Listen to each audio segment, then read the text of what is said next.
Hi, I'm Auntie Dawn. Welcome to my kitchen. Today I'm making lettuce as crunchy as possible. So my first step is to harvest the lettuce. I'm going to work around the outside of each plant, pulling the biggest leaves. It's important to do this before the sun gets hot and starts to wilt the lettuce. You can see it's all still nice and crispy.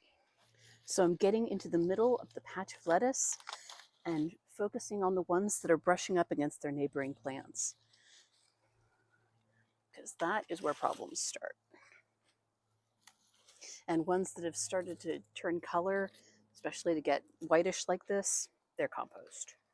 It's a good idea to pull them because that is where the rot starts. So now that I've picked my lettuce, now I need to wash it. If you've bought your lettuce from the store, as long as it's good and crispy, don't worry, it doesn't need to be fresh from the garden. This technique works on any lettuce that isn't already limp.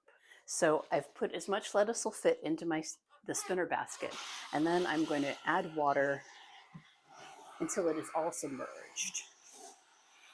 I want every piece of lettuce to be floating.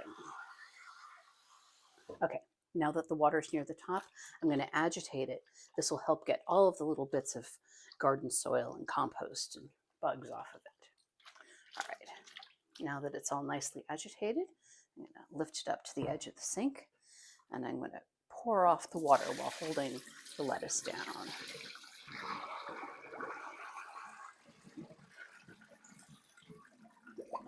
So if there was a bunch of dirt or aphids coming off, then I might repeat this until it went clear, but this is just nice and clean.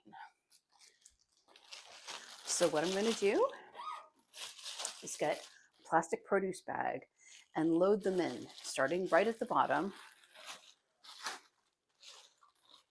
with the edge of the leaf toward the outside of the bag and the stem of it toward the inside. Just stuffing them in one direction then the other.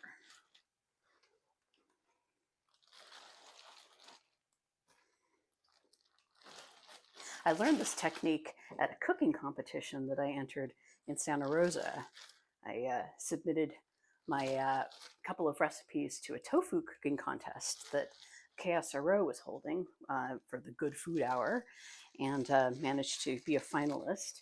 The lady who really wowed everybody made a fried tofu salad that had just the most amazingly crisp lettuce you can imagine. And this is how she told us she did it. So now I'm going to want to trap some air in the bag. I'm going to flip it over and flip it over again and tie it shut. This traps some air in with all that water that's in the bag, and that is what is going to keep the lettuce crisp. I'm going to tie it shut, a simple granny knot, and now I'm going to put this in the fridge. It's really important when you find a place in the fridge for it that there's something underneath it. I'm using this packet of English muffins as a stand, and that will help hold the lettuce off the floor of the fridge where sometimes cold air can pool. And if the lettuce gets frozen, it's game over.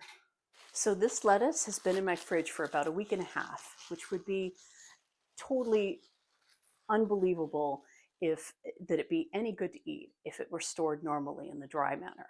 But it's still perfectly fresh and crispy. I hope you enjoy this crispy lettuce just as much as I do. See you next time.